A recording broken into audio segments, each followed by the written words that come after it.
Bagi peserta yang tidak ada kendala jaringan ataupun kendala lainnya, dimohon untuk mengaktifkan kamera.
Assalamualaikum warahmatullahi wabarakatuh.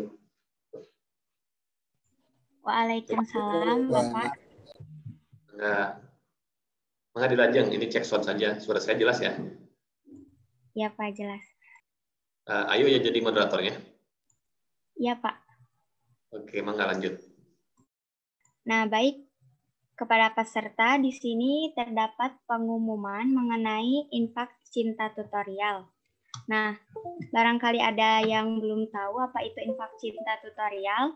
Jadi, infak cinta tutorial ini adalah salah satu rangkaian kegiatan tutorial yang bertujuan untuk meningkatkan amalan jariah peserta tutorial PAI DPU UPI tahun 2021. Nah, infak ini dapat dikirim melalui e-wallet, baik itu seperti OVO, Dana, ShopeePay, GoPay, dan lain sebagainya. Nah, kepada peserta yang ingin memberikan sedikit rezekinya, dipersilakan untuk memindai kode QR berikut, boleh di screen capture, kemudian ya nanti dikirim melalui akun e-wallet masing-masing. Kemudian untuk tujuan nanti dananya ini akan disalurkan pada kegiatan-kegiatan kemanusiaan seperti ada beasiswa tutorial dan ada amalan jariah tutorial. Langsung saja ya, karena dosen pemateri sudah ada dalam ruangan Zoom. Mari kita buka kegiatan kali ini. Bismillahirrahmanirrahim. Assalamualaikum warahmatullahi wabarakatuh. Alhamdulillahirabbil alamin. Segala puji kita haturkan kehadirat Allah Subhanahu wa taala atas rahmat dan hidayahnya sehingga kita bisa berkumpul pada kegiatan pekanan hari Sabtu tanggal 13 Maret tahun 2021 ini. Salawat dan salam semoga tetap tercurahkan kepada Rasulullah sebagai uswatun hasanah sepanjang masa dan tak lupa kepada keluarga, sahabat, dan pengikutnya hingga akhir zaman. Bismillah, kembali lagi bersama saya Yudah Raini dari Program Studi Sains Informasi Geografi sebagai MC pada pekanan kuliah Duha kali ini yang bertemakan berinteraksi dengan Al-Quran dengan dosen pemateri Bapak Agus Fahrudin, SPD, MPD. Kemudian selanjutnya sebelum kegiatan dimulai, alangkah baiknya kita melakukan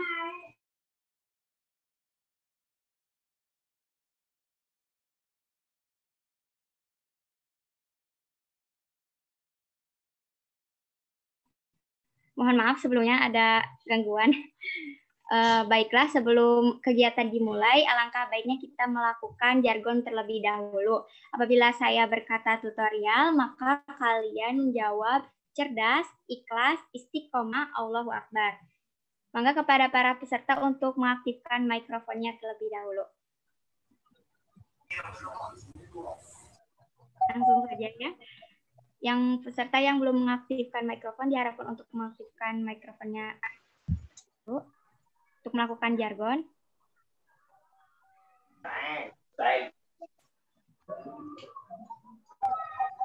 Nah, boleh ya dicoba ya. Tutorial cerdas.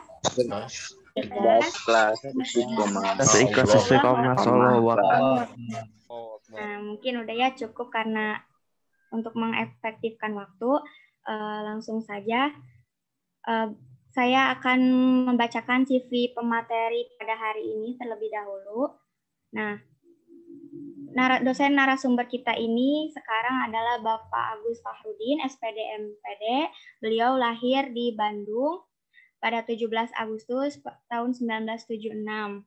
Nah, riwayat pendidikan beliau dimulai dari MI Nurul Huda Ranca Ekek, lulusan tahun 1988, kemudian SMPN Bojong Salam Ranca Ekek, lulusan tahun 1991, kemudian SMAN Cicalengka tahun 1994, dan seterusnya.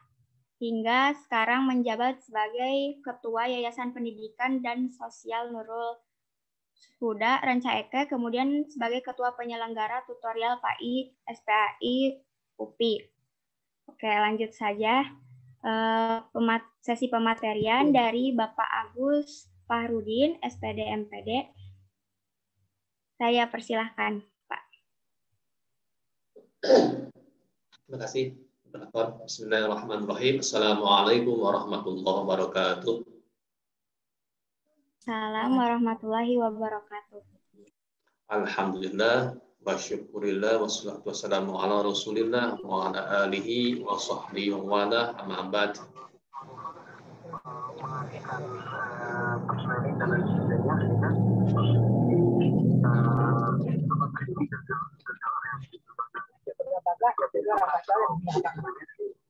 Ada suara.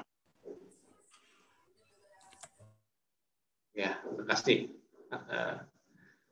Para peserta tutorial PAI yang dirahmati Allah, alhamdulillah pada pagi hari ini kita dapat berjumpa di majelis yang mulia dalam rangka thalabul ilmi. Oleh karena itu mengawali kuliah duha pada pagi hari ini, mari kita sama-sama meluruskan niat kita bahwa kita hadir di forum ini bukan semata-mata karena mengikuti perintah dosen atau aturan lembaga, tapi lebih dalam lagi kita niatkan ikhlas lillahi ta'ala dalam rangka melaksanakan tugas dari Allah, yaitu thalabul ilmi. Dengan harapan semoga kita diberi kekuatan untuk dapat mengambil banyak ilmu Allah tentunya, yang insya Allah bisa kita manfaatkan dalam kehidupan kita sehari-hari. Peserta yang dirahmati Allah, tema kita hari ini tentang berinteraksi dengan Al-Quran. Saya ingin mengambil aspek lain dari tema ini, karena di mata kuliah itu ada satu tema tentang Al-Quran, yang di dalamnya bisa jadi sudah disampaikan oleh dosen tentang bagaimana kita menyikapi Al-Quran. Nah, saya ingin memandang dari tema ini terkait telaah nilai-nilai bagi kehidupan. Kenapa sub ini yang saya ambil? Karena begini teman-teman ya, kadang-kadang kita terjebak pada simbol, kita terjebak pada ritual tanpa makna. Padahal dalam hidup kita itu, sebetulnya setiap aktivitas kita itu, kita harus yakin, kita harus sadar bahwa ada value, ada makna yang bisa kita ambil ketika kita mengkaji sesuatu hal. Ketika kita berbuat sesuatu hal. Ada value-nya.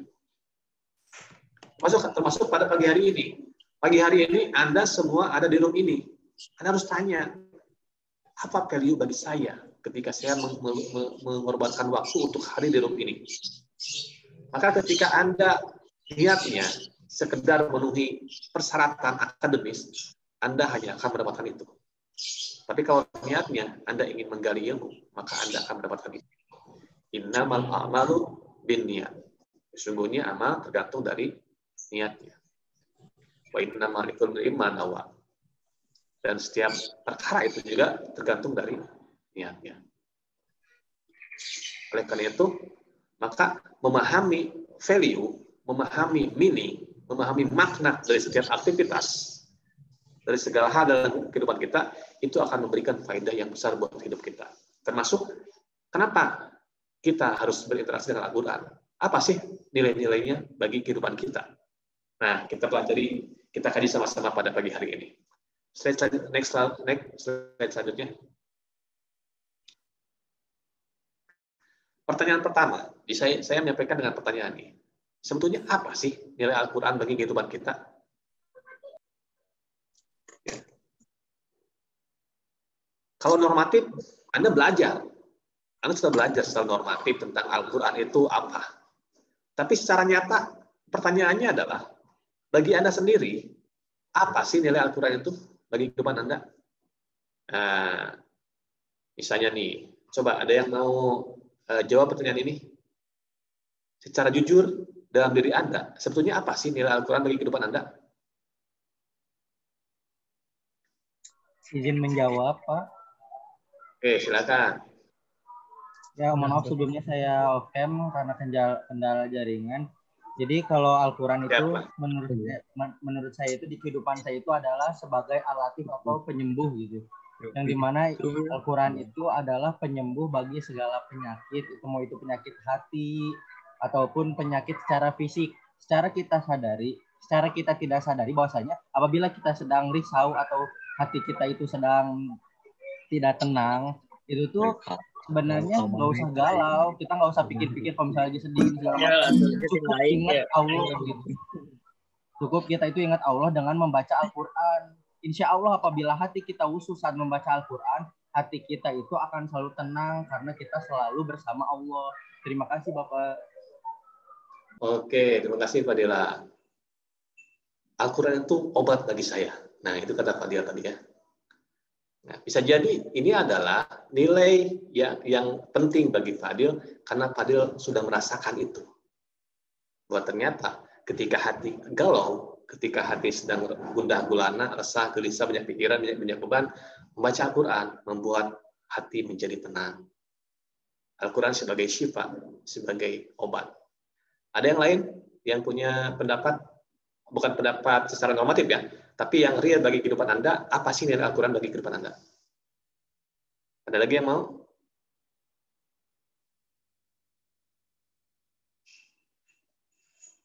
Silakan yang mau berpendapat atau menyampaikan yang ada di pikirannya, apa nilai Al-Quran bagi kehidupan Anda?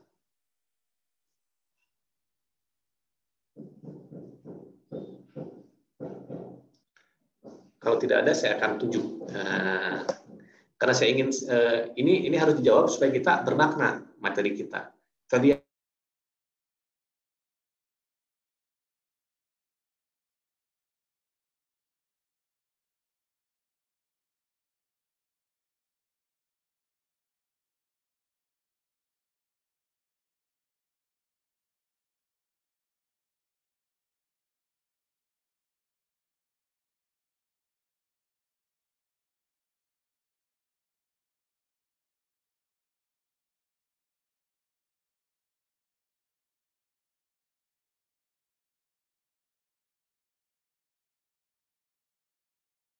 Boleh Pak, mohon maaf terjadi kendala.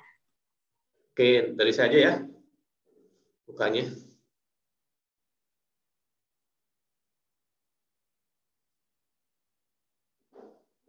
Oh, sudah ada lagi.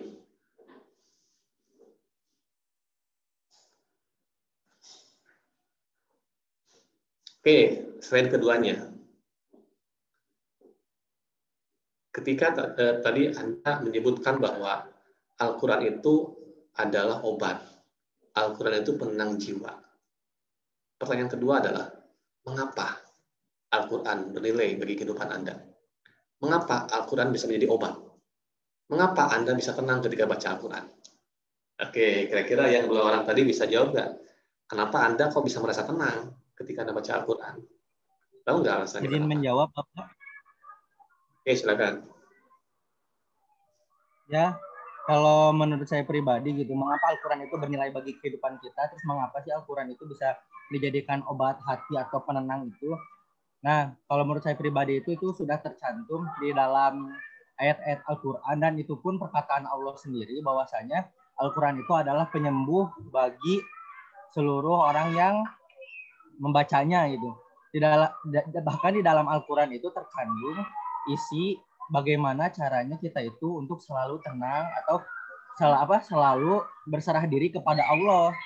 Nah, apabila manusia yang dimana kita tuh atau kedepannya itu masih risau akan seperti apa, itu kalau menurut saya itu kayak lebih tepatnya itu masih tidak percaya bahwasanya adanya Allah gitu.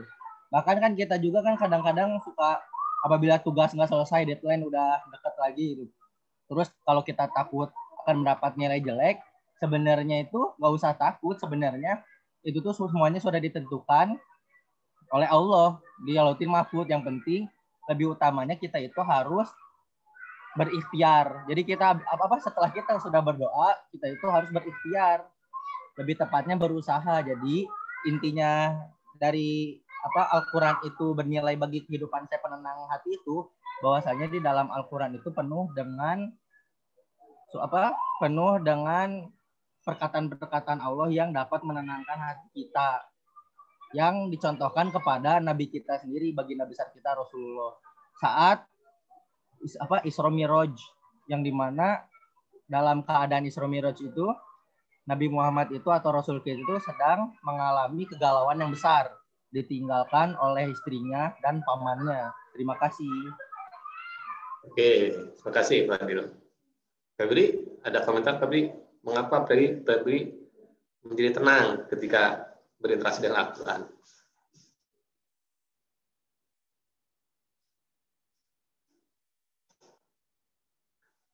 Atau boleh teman yang lain kalau yang mau menanggapi?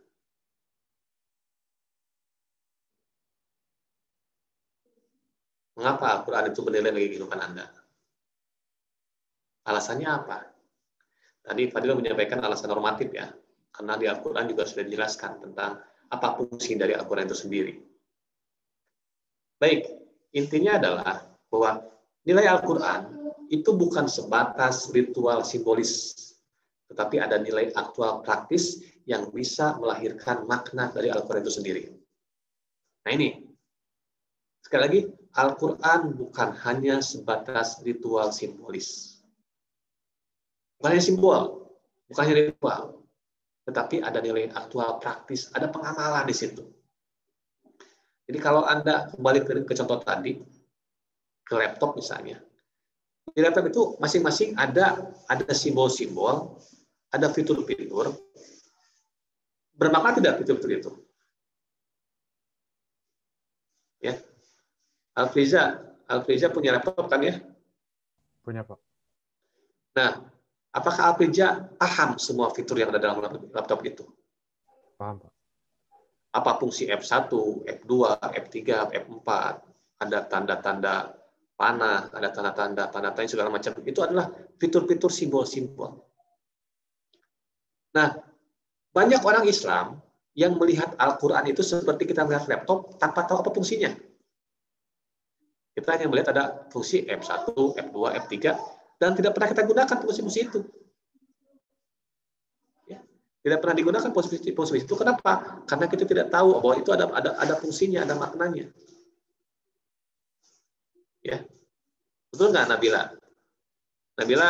Nabila ketika buka laptop, semua fitur pernah dipakai? Atau hanya cukup yang Nabila pahami saja yang digunakan itu? Ternyata banyak fungsi dari fitur-fitur itu. Maka kita akan kenapa Al-Quran bermakna bagi kehidupan kita? Karena kita tahu bahwa ada fungsi-fungsi, ada fitur-fitur, ada simbol-simbol dari Al-Quran yang sebetulnya itu bisa dipraktiskan, bisa diamalkan. Dan kita akan merasakan manfaatnya manakala kita mengamalkan, mempraktekkan fitur-fitur tadi, simbol-simbol tadi dalam bentuk amaliyah praktis. Itulah disebut dengan amal soleh. Mengamalkan Al-Quran dalam kehidupan sehari-hari, sehingga apa yang menjadi nilai dalam Al-Quran, simbol-simbol tadi, itu betul-betul terasa manfaatnya manakala kita mampu mempraktekkan dalam kehidupan sehari-hari. Cari. Di Al-Quran dikatakan hudal linnas, hudal lil muttaqin. Al-Quran sebagai Al-Furqan, Al-Quran sebagai Asy-Syifa, Al-Bayan, dan seterusnya. Ternyata Al-Quran memiliki fitur-fitur yang kalau kita baca, kita pahami, kita maknai informasi yang Al-Quran berikan, maka kita akan menemukan sebuah nilai kebaikan dalam kehidupan kita. Fenomena yang ada adalah orang Islam dengan Al-Quran itu seperti kalau kata orang Sunda mah monyet ngegulung kelapa.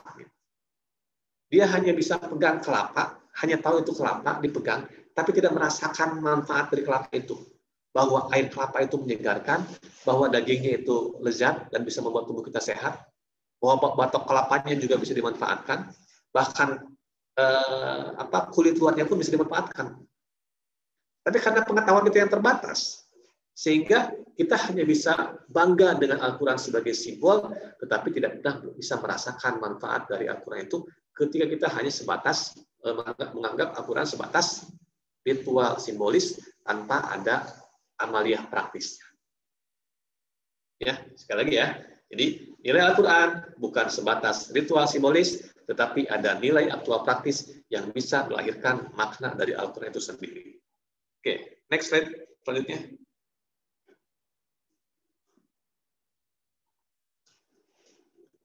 Nah, pertanyaan selanjutnya, bagaimana cara yang telah atau sedang dilakukan oleh Anda nih agar nilai Al-Quran tadi dapat dicapai? Tadi dicontohkan, bagaimana caranya agar kelapa itu kita bisa merasakan airnya yang lezat, yang menyegarkan, kita bisa merasakan dagingnya yang lezat dan menyehatkan. Bagaimana caranya? Bagaimana caranya agar laptop kita bisa mengambil manfaat dari laptop yang kita miliki? Bukan sekedar mahal dan mereknya yang branded, tetapi fungsinya tidak bisa kita manfaatkan. Coba Putri Aulia, bagaimana cara yang telah dan sedang Anda lakukan agar nilai Al-Quran dapat dicapai? Oke, coba Put. Putri Aulia, psikologi. Oh, error Put. Coba Nur Gusti, Nur Gusti, coba Nur. Bagaimana cara Anda untuk mendapatkan nilai Al-Quran tadi itu? Dibaca dan diresapi, Pak. Ya, yang selama ini Anda lakukan. Dibaca dan diresapi. Misalnya, coba dicontoh. Ayat apa yang Anda baca dan Anda resapi, umpamanya.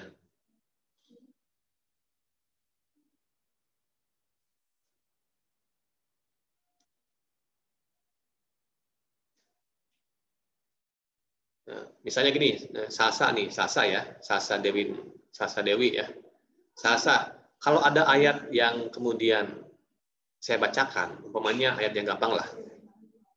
Iyyaka na'budu wa iyyaka nasta'in. Kira-kira apa itu maknanya bagi Anda? Ini surat Al-Fatihah nih.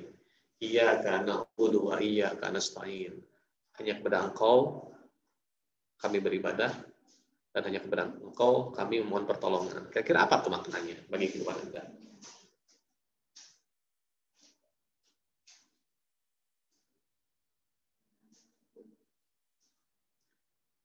Mic-nya error juga. Coba Marini, BK, Marini, apa yang Anda lakukan? Apa yang Anda lakukan? Biasanya sih Pak itu mulai memahami keutamaan Al-Quran gitu Pak. Memahami keutamaannya, ya. Terus? Ya sama kalau lagi nggak halangan itu baca Al-Quran sih setiap hari gitu Pak. Baca Al-Quran setiap hari. Saya kenal background-nya ini, background belakang. Ya, Pak. Coba Sifani Bella. Sifani, bagaimana cara Anda upaya yang dilakukan oleh Sifani agar bisa merasakan nilai dari Al-Quran itu?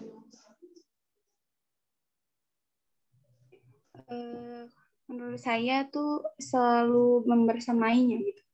Jadi kalau kita selalu bersama dengan Al-Quran, jadi rasa cinta juga bakal tumbuh dan akhirnya semua landasan yang kita lakuin juga sesuai dengan Quran. Jadi menurut saya Quran itu sebagai sumber bahagia.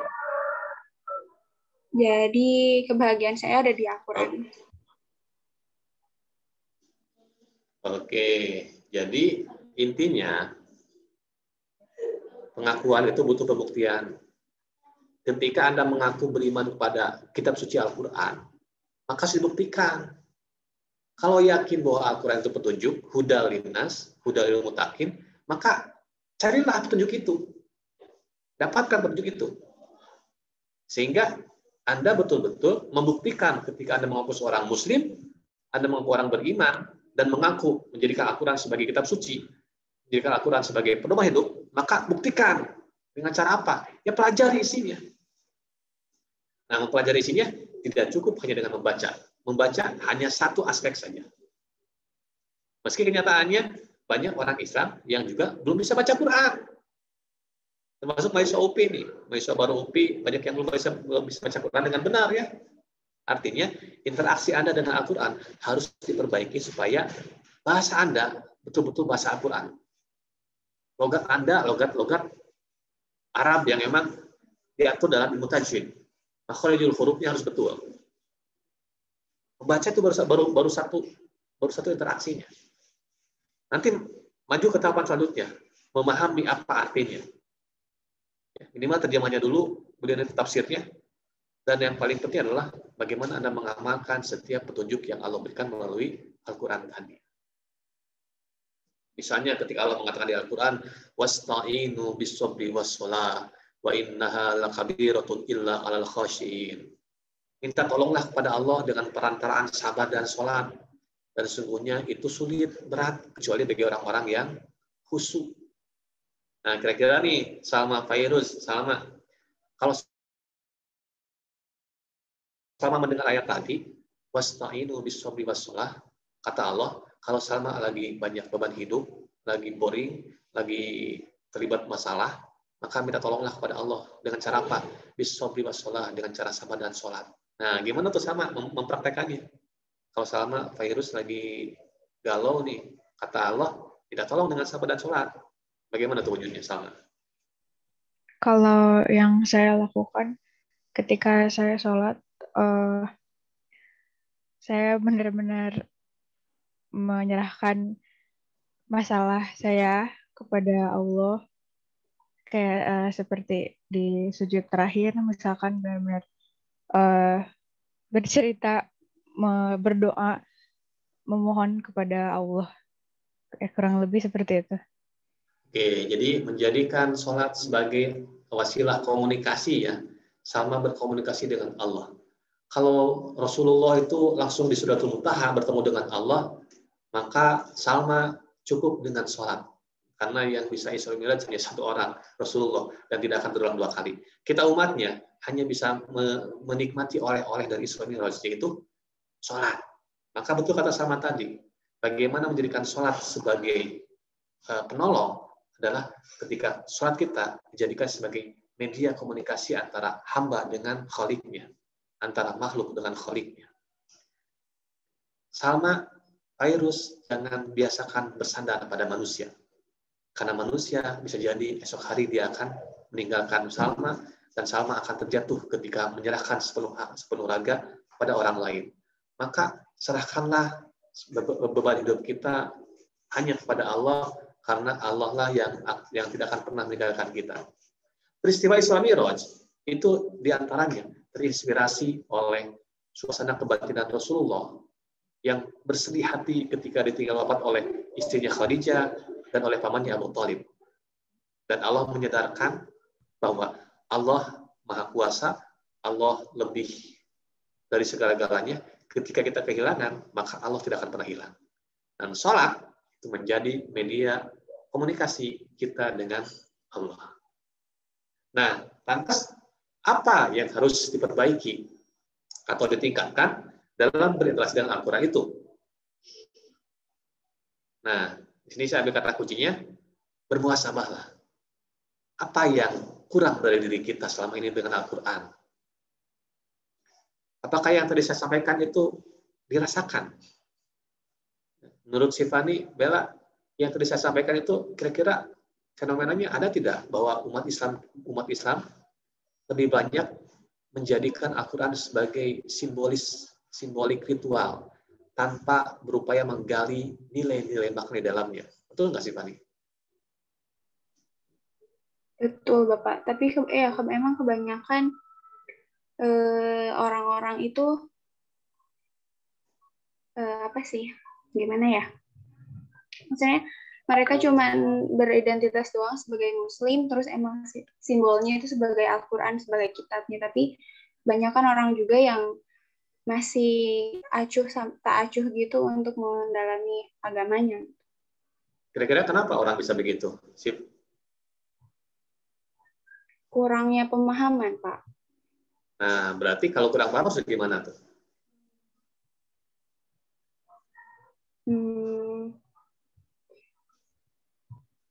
Apa ya? Terus banyak belajar dan diajar, gitu ya. Jadi jangan malas untuk bermuhasabah, jujur pada diri sendiri. Oh, saya belum bisa ngaji.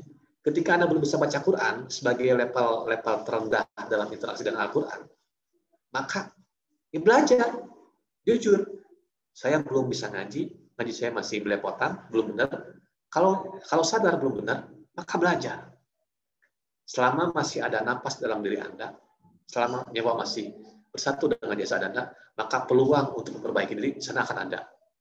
Ya, Sifani, Salma, Febianti, ketika Anda masih hidup, masih bisa melihat, masih bisa bernapas, masih bisa berinteraksi, maka di sana masih ada peluang untuk bermuhasabah, memperbaiki diri. Hanya tidak mudah, pasti akan banyak godaan di sana. Pasti banyak godaannya. Karena setan tidak akan suka melihat manusia beriman. Iblis sudah berjanji bahwa iblis akan menyesatkan Bani Adam. Dan janji itu akan ditepati oleh iblis. Dengan cara apa? Membisiki, yuwaswisu fi sudurin nas, akan menggoda hati manusia agar jauh dari jalan Allah. Merasakan tidak? Kalau Anda belajar agama itu, godaannya banyak. Malas, ngantuk, macam-macam lah. Ya. Anda belajar dari SD, SMP, SMA. Ya. Nurah ini hasibuan. Betul ya? Kalau belajar agama itu kadang-kadang godaannya berat. Mau ngaji itu kadang-kadang godaannya berat. Malas lah, banyak gangguan lah. Beda kalau dengan Anda menikmati hobi. Ya. Betul kan Nurah ini? Ya, kalau Nurah ini suka nonton drakor, itu berjam-jam kuat ya, menikmati sekali. Baca Quran 10 menit ke capek. Benar ya? Ayah Roshidah gitu nggak merasakan godaannya luar biasa berat ya ketika Anda mempelajari agama itu. Betul nggak, I? Ya. Kalau nama Ai orang Sunda ya, Ayah. Ya, berat ya. Anda merasakan beratnya kenapa? Biasanya apa yang berat ketika Anda mempelajari agama itu?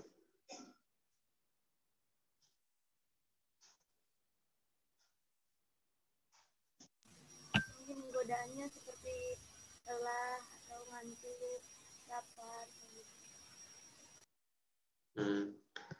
Dimas Hasan, nih Dimas merasakan apa kendala ketika harus mengkaji Al-Quran? Biasanya apa yang Dimas rasakan? Paling kendalanya paling malas kali Pak. Nah, pernah nggak berusaha untuk melawan rasa malas itu? Pernah sih, tapi ya kadang nggak sampai 1 jam gitu. Iya, pernah dilawan, tapi kadang-kadang semakin dilawan semakin berat ya godaannya ya. Ya. Kalau Nanda gimana Nanda Maul? Nanda Maul gimana cara Anda melawan godaan itu? Saya memaksakan, Pak, agar bisa terbiasa. Ya. Kalau ada yang kaya sudah masuk. Ada yang kaya. Memaksakan diri ya. Itu paksakan. Allah memaksakan, lawan itu. Ya. Ayuda Reni suka gitu juga. Kapan Anda rajin dan kapan Anda malas biasanya? Kalau malas itu biasanya misalnya lagi di titik terendah tuh Pak. Keimanannya lagi rendah, nah itu kadang suka malas banget gitu Pak.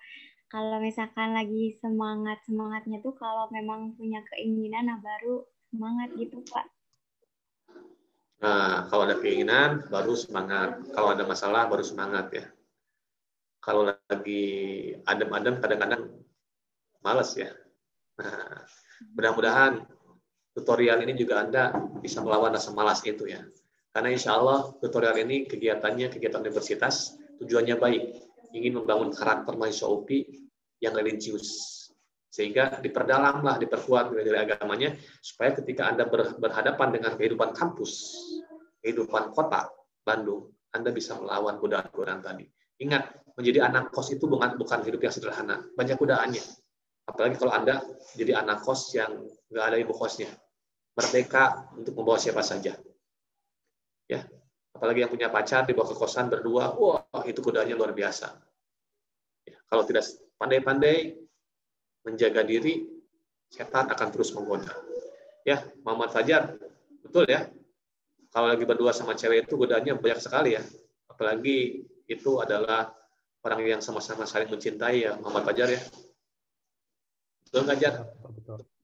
Iya, Pak. Makanya kata Nabi kan, janganlah berdua-duaan di tempat yang sunyi, karena yang ketiga itu setan. Artinya godaannya luar biasa. Nah, menjadi mahasiswa itu seperti itu kehidupannya. Ada kebebasan, tetapi bagaimana kebebasan itu bisa kita tunjukkan dengan kebebasan yang bertanggung jawab. Oleh karena itu, maka yang harus kita tingkatkan dalam beradaptasi dengan Al-Quran adalah bermuhasabah, jujur pada diri sendiri, dan terus-menerus memperbaiki diri secara konsisten. Next slide selanjutnya. Ternyata sudah habis. Nah, demikian para peserta tutorial yang dirahmati Allah. Jadi intinya adalah bahwa mari kita perlakukan Al-Quran sebagai petunjuk, sehingga kita berusaha untuk memahami petunjuk itu dan mengamalkan agar kita bisa merasakan manfaat. Sama halnya seperti Anda memiliki handphone, memiliki laptop, kalau Anda tidak paham manualnya, kalau Anda tidak ngerti apa fungsi dari masing-masing fitur dalam handphone atau laptop, maka Anda tidak akan merasakan manfaatnya. Oleh karena itu, jangan pernah berhenti belajar Al-Quran, karena insya Allah ketika Anda menjadi ahli Al-Quran, maka sesungguhnya Anda sedang mempelajari kalamullah yang suci, dan Anda termasuk orang-orang yang sedang berjihad fi sabilillah. Barakallahu li wa lakum. Saya kembalikan kepada moderator.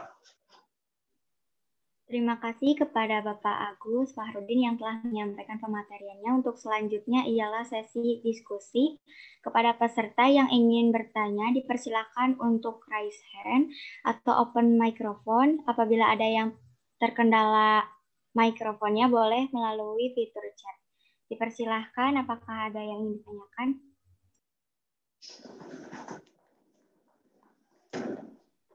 Sebelumnya, ketika akan bertanya, sebutkan NIM, nama jurusan, dan fakultas. Boleh.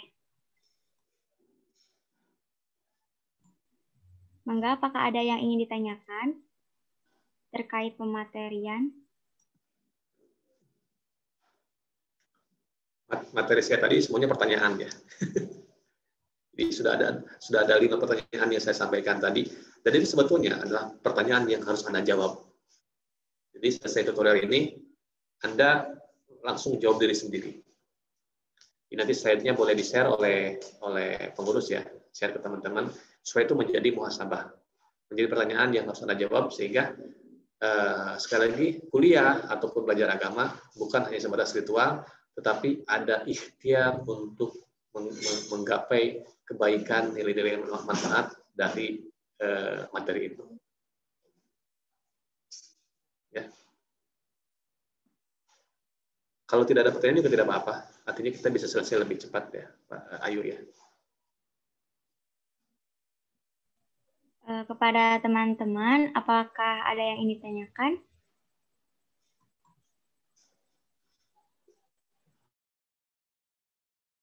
Jika tidak ada, mungkin dicukupkan sekian pematerian dan diskusi kali ini. Sekali lagi terima kasih kepada Bapak Agus Fahrudin yang telah menyampaikan ilmu dan telah meluangkan waktunya untuk menghadiri kegiatan pekanan ini.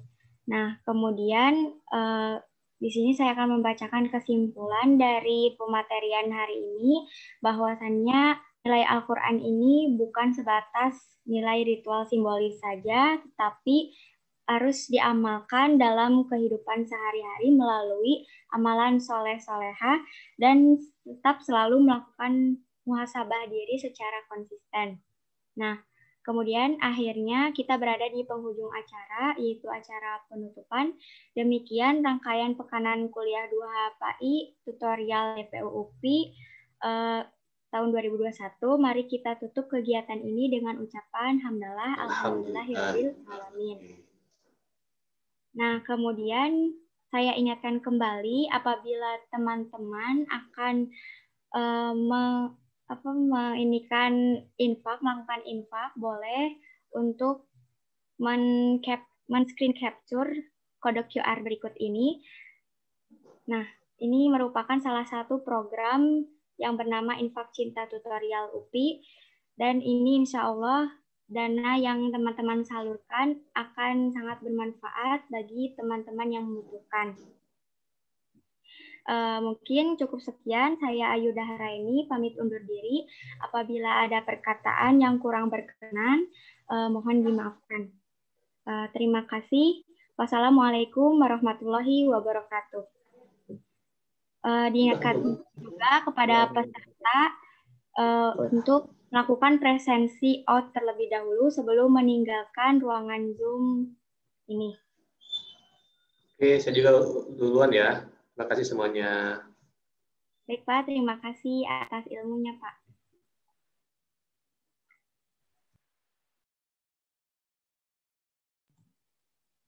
Mangga kepada peserta yang belum mengisi presensi out diharapkan untuk mengisi terlebih dahulu sebelum meninggalkan akun Zoom ini. Terima kasih.